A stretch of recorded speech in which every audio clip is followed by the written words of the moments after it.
अस्सलाम वालेकुम गाइस, ये मेरे पास 2 टन का मित्सुबिशी एसी है, आउटडोर है इसका। तो इसमें आपको सिखाऊंगा मैं गैस कैसे स्टोर करनी है। ये देखें जी, इसके जो सर्विस वाल होते हैं 2 हैं। तो ये ब्रेक वाला जो सर्विस वाल है, जो कि छोटा है, डिस्चार्ज का है एसी की, कंप्रेसर वाला, ये हमने पहले ऑफ़ करना है। ये देखें जी, इसकी अच्छी तरह हल्की ऑफ़ करनी है ताकि इसकी गैस जिसमें इसमें स्टोर करके रखें तो ज़ाया ना हो, बाहर ना निकले। ठीक है जी, ये इसको अच्छी तरह ऑफ़ कर दिया।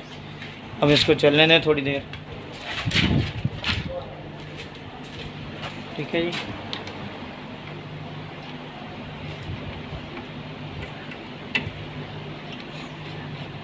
मैं ऊपर नेट लगा रहा हूँ। एल की मैंने ऑफ़ कर दी है।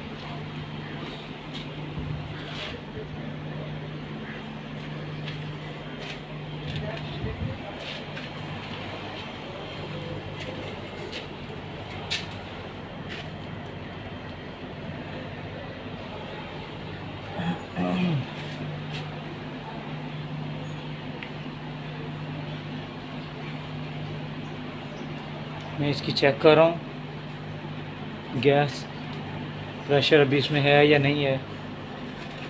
ठीक है जी,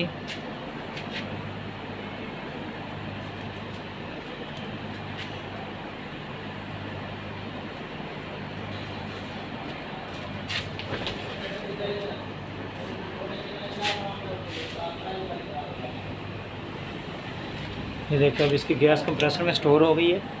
अब और ये जो एक्सट्रैक्शन का वेल्व है, ये भी मैं ऑफ़ कर रहा हूँ। ये देखिए ऑलरेडी मैं घुमा रहा हूँ इसकी, तो एल की इसकी ऑफ़ हो जाए, इसके अंदर नेट है वो बिल्कुल टाइट हो जाए और गैस इसकी स्टोर हो जाए। अभी इसको फ़ौरन हम बंद करवा देंगे।